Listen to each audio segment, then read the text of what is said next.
I don't know anyone in this case. Dan has a reason to lie. He's trying to save his life.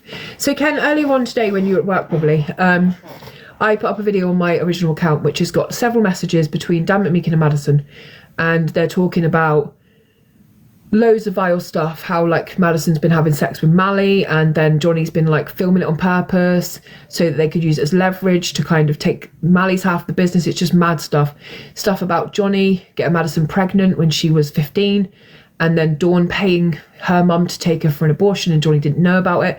They're mad, the messages, but they're arguing and they're out and everything about each other. So I uploaded the messages onto my TikTok. All of a sudden, one person's come into the Facebook group and gone, these are made up messages. Dan McMeekin doesn't write like this. And all of a sudden, everyone's taken his friend's word that he hasn't done it and said the messages aren't real. Then Dan McMeekin has quickly gone live on Facebook, crying his eyes out, saying like, I don't know where the messages come from, they're not mine. And then he's looking off to the side, like talking to someone as if someone's making him say what he's saying on camera. And everyone's going, no, Dan McMeekin says they're not his message. And all of a sudden everyone's believing a man who's lied his whole way through this case, has put weird statuses up saying who did this and then taken them back and said his Facebook got hacked, he didn't write them. Of course it's all fake accounts. The same people on the Facebook post slacking me off are the same people that slack me off on every single post. It wouldn't even matter if I raised £1 million today for John George's kids.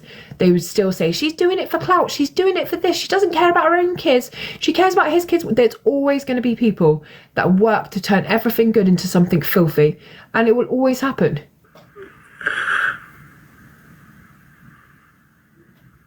I don't know what to say.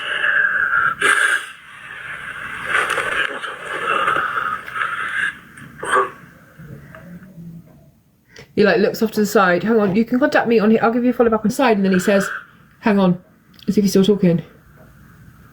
I don't know what to say. No.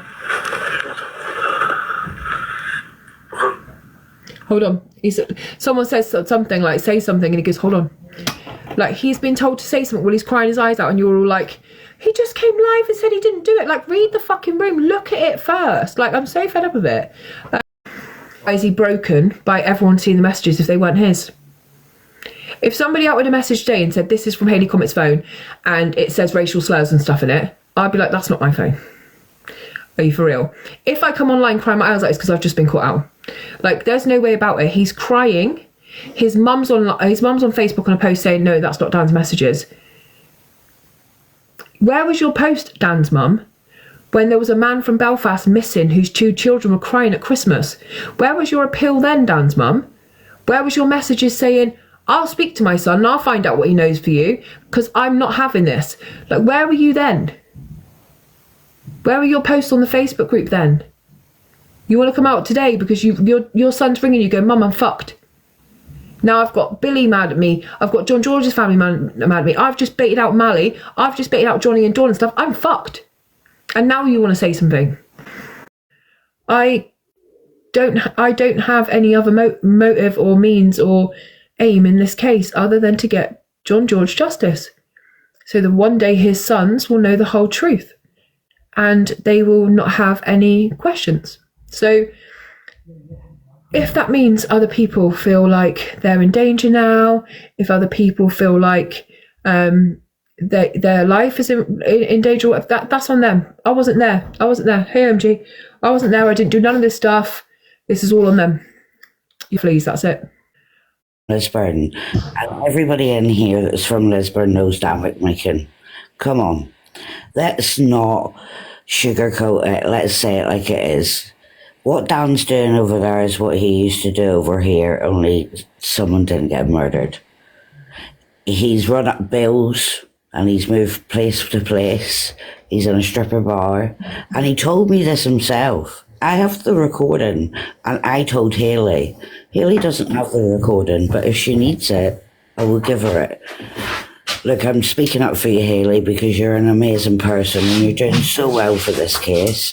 And I know the family are grateful for it, but I'm grateful for it too, because you've made somebody that is from my country, all over the world knows who he is now, and what happened to him was wrong, and I'm glad the world knows that it was wrong.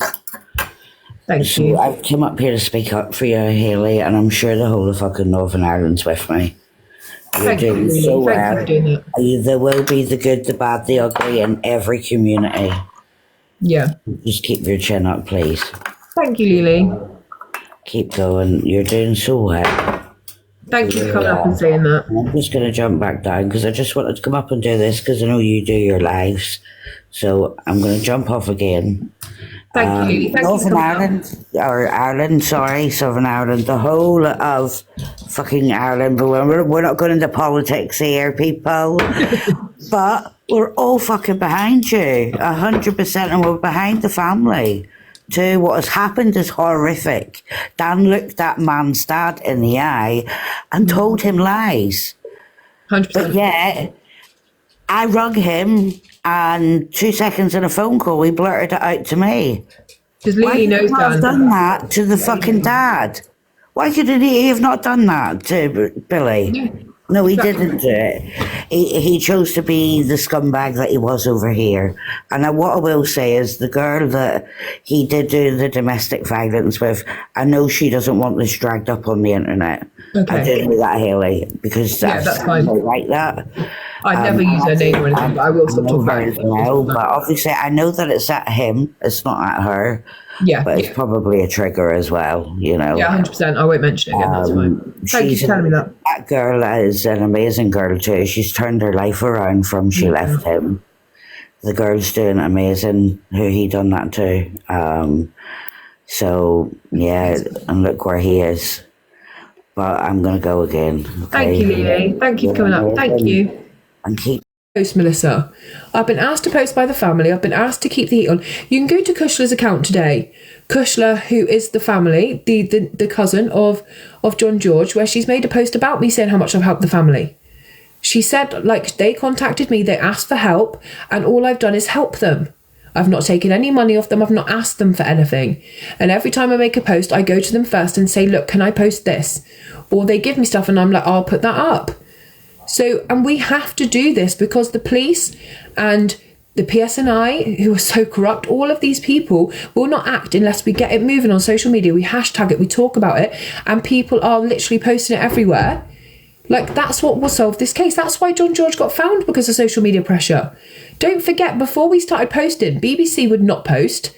ITV would not post, Channel 4 wouldn't post, and on the day his body was found, they all started posting. Before then, the family were begging. So when I was first contacted by Kushla and asked, will you do a video?